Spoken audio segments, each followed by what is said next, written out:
What's going on, YouTube? Got a review here for you. Got the Invader Mini.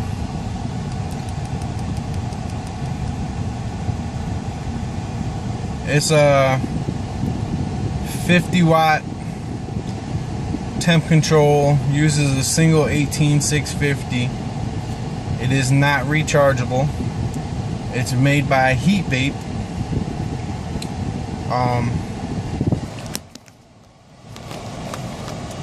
My opinion on it is I like it. It's nice. It's supposed to be waterproof, shock resistant. Haven't tested the waterproof part of it, but it's been dropped a couple times. Actually recently was dropped last night.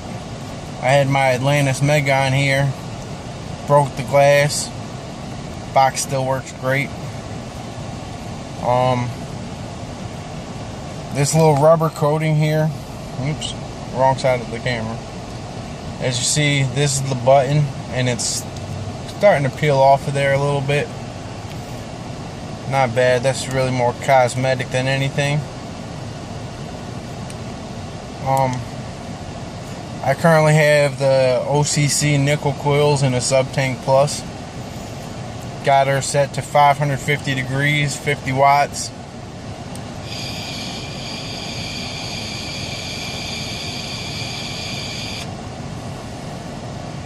Oh, that sucked.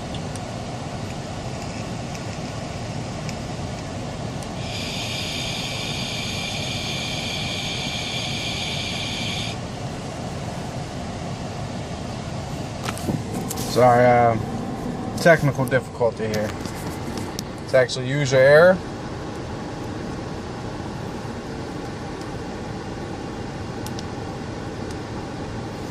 There we go. That's better.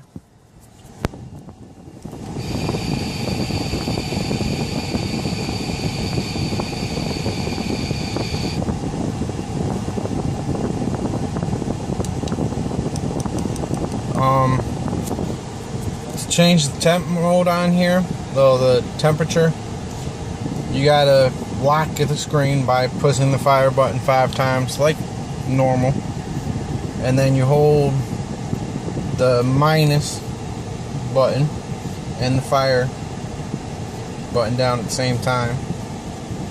Let's see if I can do that while holding the phone. I can't do that while I'm holding the phone.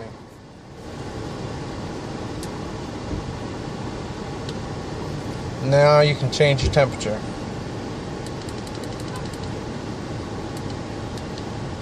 Goes up to 600 degrees. Unlock it. Gotta adjust my temperature. My coil's a little off.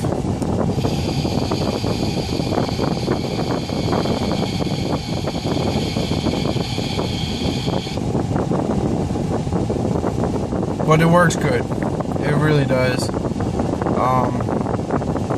I had my regular Atlantis Mega on here, still blowing great.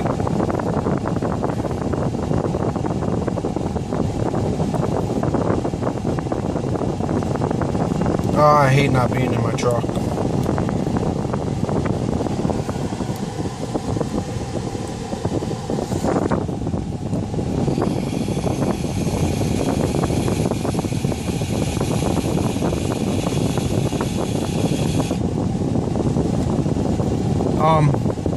Seems to be fairly accurate as far as the temperature is concerned.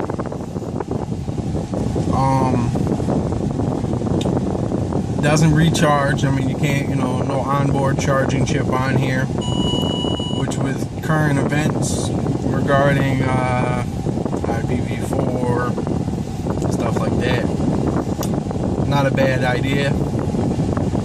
It also helps with the waterproof, I guess.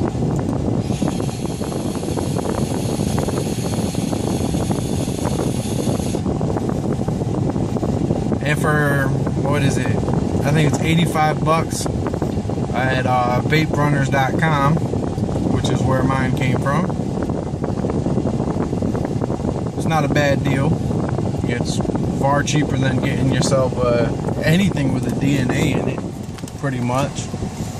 And Still right on board with the IPVs.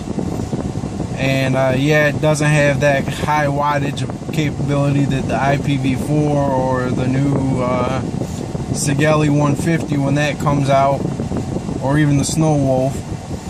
But it's still small, compact. It only uses a single 18650, and for temp mode you don't need all that wattage. None of them go that high in temp mode anyway, so if you're getting it for the temp control, this is perfect.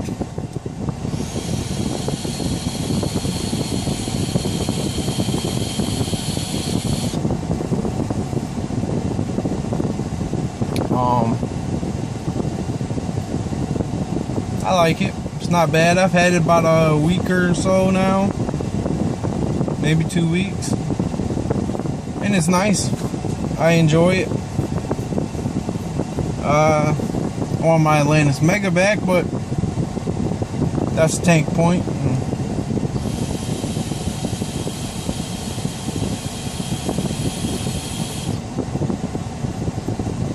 It did much better with the Atlantis on here. I'm not a huge fan of this sub tank anymore since I got that Atlantis Mega. But you know, this box itself is perfect. Your battery tube, this is where your battery goes in and out. It's got some decent threading on here. You shouldn't have to worry too much about this coming, you know, just stripping your threads out. And the actual button itself is spring loaded, which is nice because we all know there are slight variations in batteries.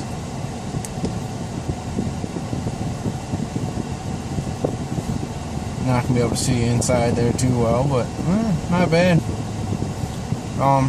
It's nice. It won't sit straight up and down without your battery cover button on it, whatever you want to call it,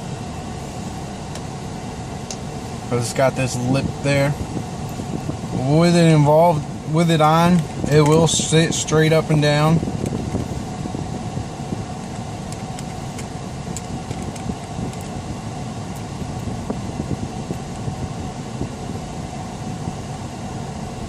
Everything's so much harder one-handed. Really want my truck back. Be back at the shop tomorrow.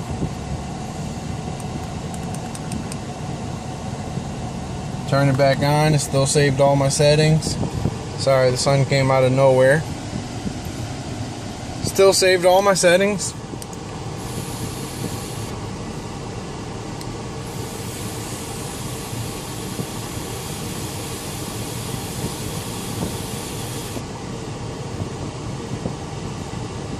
And unlike what I noticed with my Vapor Shark and a couple other DNA devices I've used, when you hit that temperature, your whatever set temperature with your nickel coil in, it just adjusts the wattage to bring the temperature back down.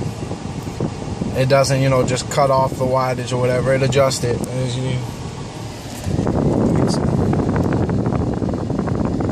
see how the wattage is fluctuating? Because it's hitting the wattage. I mean, it's hitting the temperature, so it's just adjusting for that.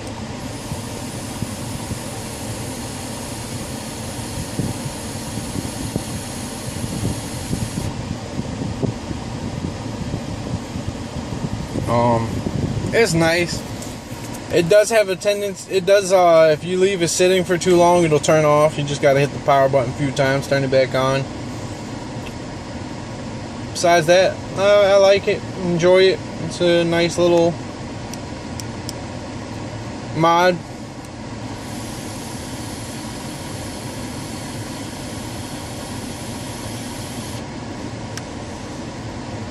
I was actually going to give this to my wife after I reviewed it, but I think I'm going to keep it for myself and let her keep the Vapor Shark.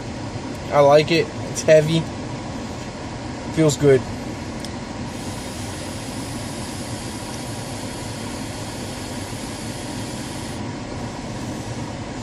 Until you get used to where your buttons are,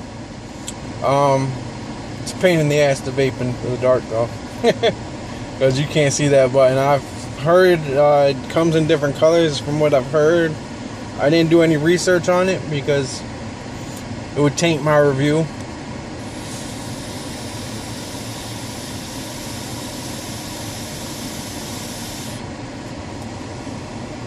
Unscrew the tank here, show you guys the 510.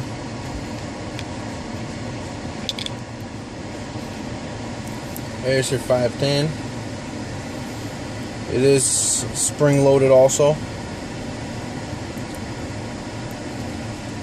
and you can adjust it somewhat.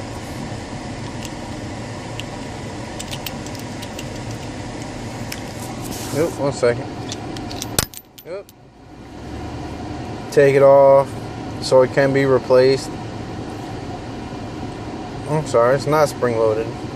For some reason I thought it was, but it's not. Here's what it looks like with the cap actually screwed off. So it is replaceable and all that good stuff. Seems like they made it pretty easy to be fixed if anything does happen, any warranty issues, which is a good thing.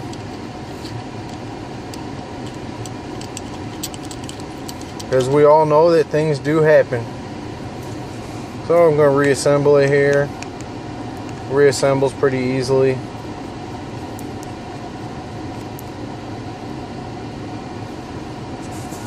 And voila. Ask if I got a new coil on here. And I'm going to say nope, same coil.